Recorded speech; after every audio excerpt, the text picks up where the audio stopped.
아멘. 오늘 말씀의 제목은 내 안에 계신 하나님의 아들입니다. 영어 제목은 아버지께 영광을 표하는 기도입니다. 그저께부터 계속해서 우리는 기도에 대해서 말씀을 나누고 있습니다. 오늘 제목은 영어 제목의 번역이 더 정확한데요. 아버지께 영광을 표하는 기도. 아버지께 영광을 표하는 기도는 누가 하는 것일까요? 바로 자녀가 하는 것입니다.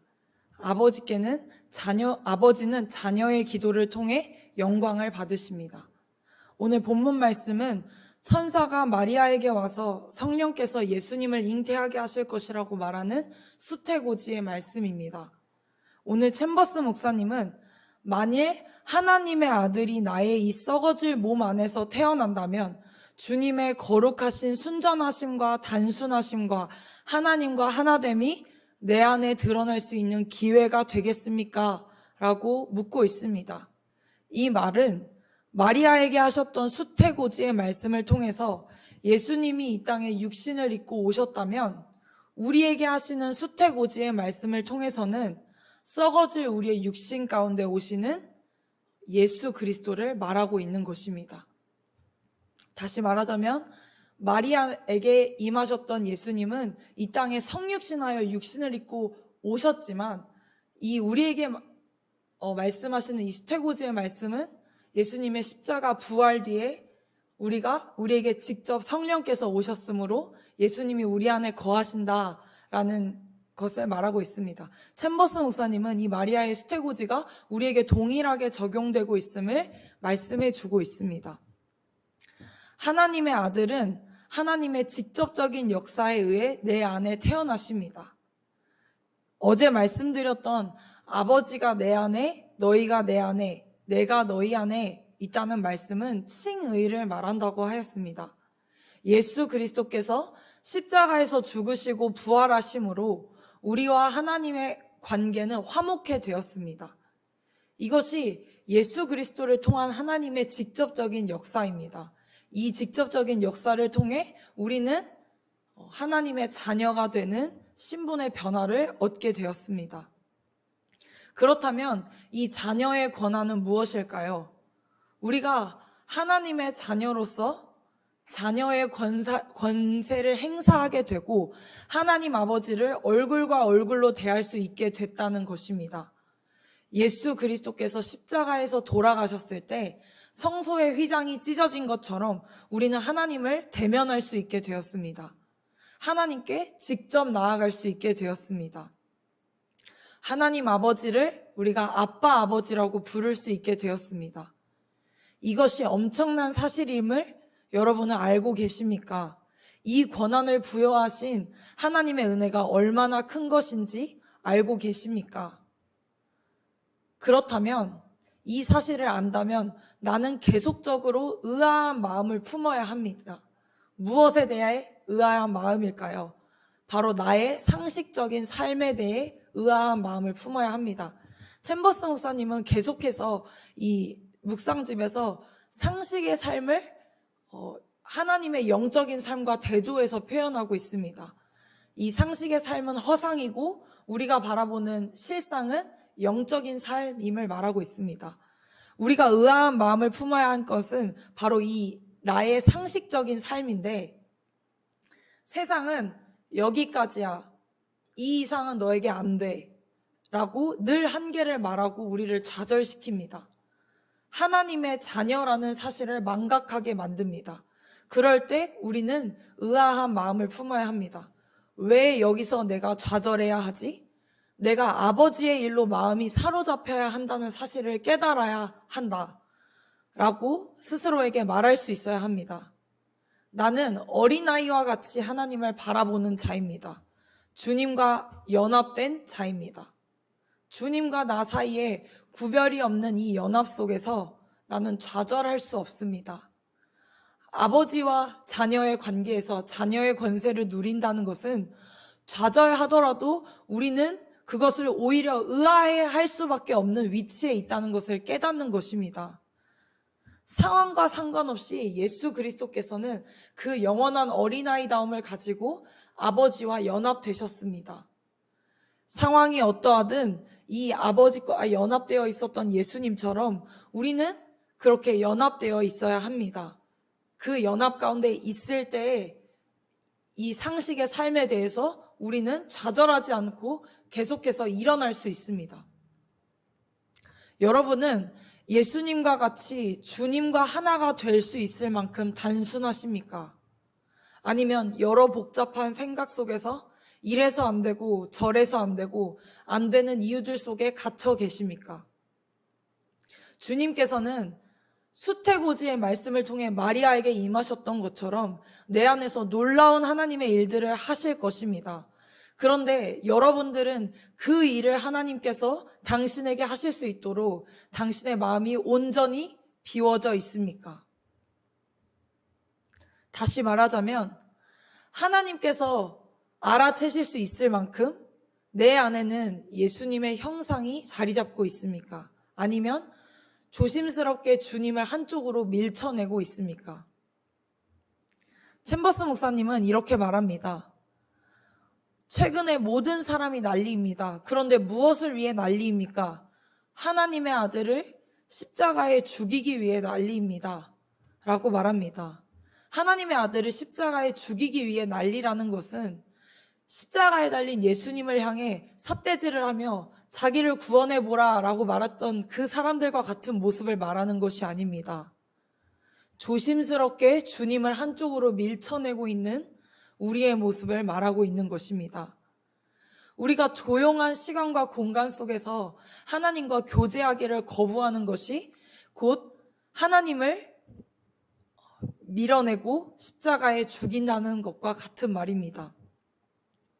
바쁘고 정신없는 삶 가운데 주님과의 교제는 늘 뒷전에 있습니다. 주님과의 시간을 늘 가지려 하지 않고 지금은 이게 바쁘고 나에게 중요한 것은 이것이고 주님을 밀쳐낸다는 것은 주님과의 연합을 거부한다는 말입니다. 주님과의 연합을 거부한다는 것은 내가 자녀라는 사실을 망각하게 하는 세상의 흐름 속에 나는 젖어 들어가고 있다라는 말입니다. 이것이 곧 예수님을 십자가에 죽이는 것과 같다고 챔버스 목사님은 말씀하고 계십니다. 여러분은 모든 일들 가운데 예수님께서 당신 안에서 기도하도록 하게 하십니까? 아니면 내가 그분께 지휘하고 있습니까? 주님 앞에 잠잠히 묻는 시간이 있으십니까? 주님이 뭐라고 하시는지 듣고 계십니까? 하나님의 아들은 하나님의 뜻이 이 땅 가운데 이루어지도록 자신이 이 땅에 오신 목적을 아셨습니다. 그래서 그 목적을 이루기 위해 십자가의 고난을 지나가셨습니다. 여러분들 안에 예수님께서는 그 영원한 어린아이다움을 가진 예수님께서는 그 십자가의 고난을 지나가고 계십니까?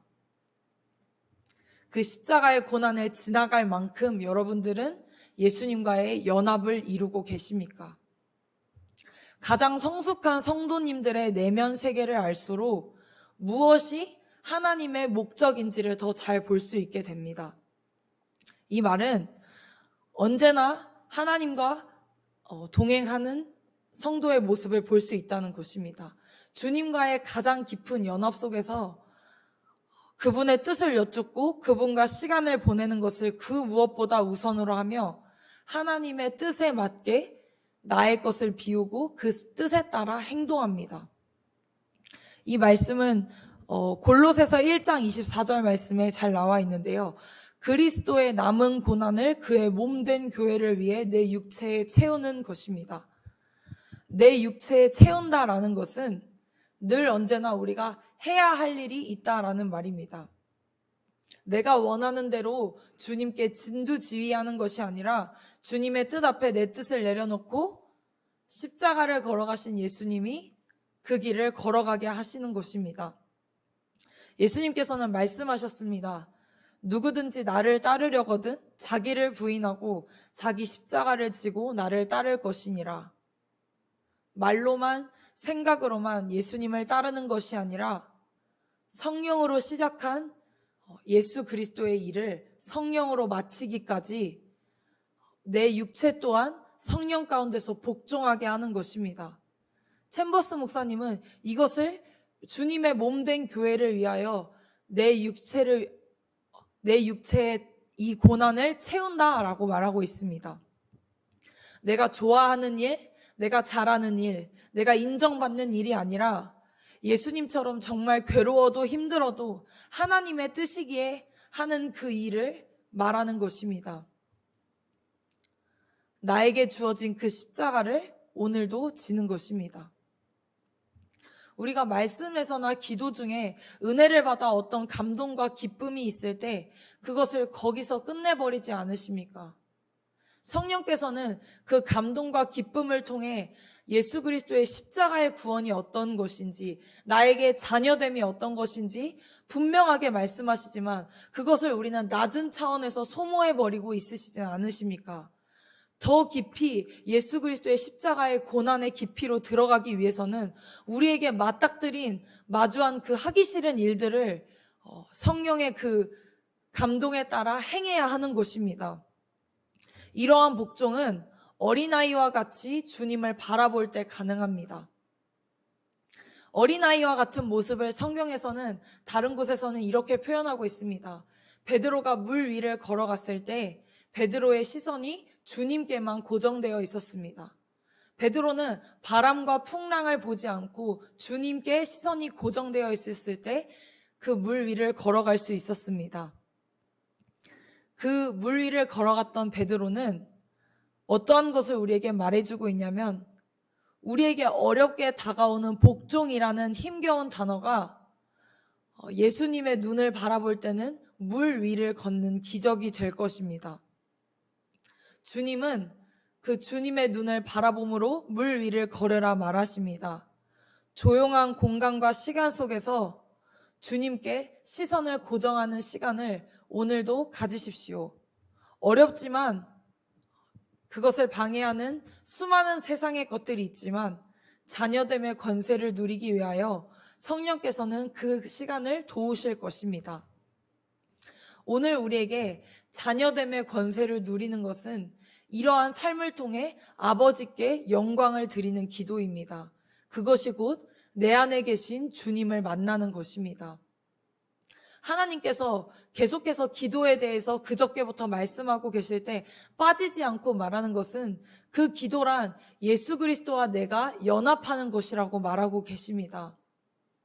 그 연합을 위해서 나의 모든 것들을 내어드리고 오늘도 주님으로 충만한 하루가 되시길 예수 그리스도의 이름으로 기도합니다. 기도하겠습니다. 살아계신 여호와 하나님, 그리스도의 몸된 교회를 위하여 주님의 고난을 내 육체에 채우는 하루가 되게 하옵소서.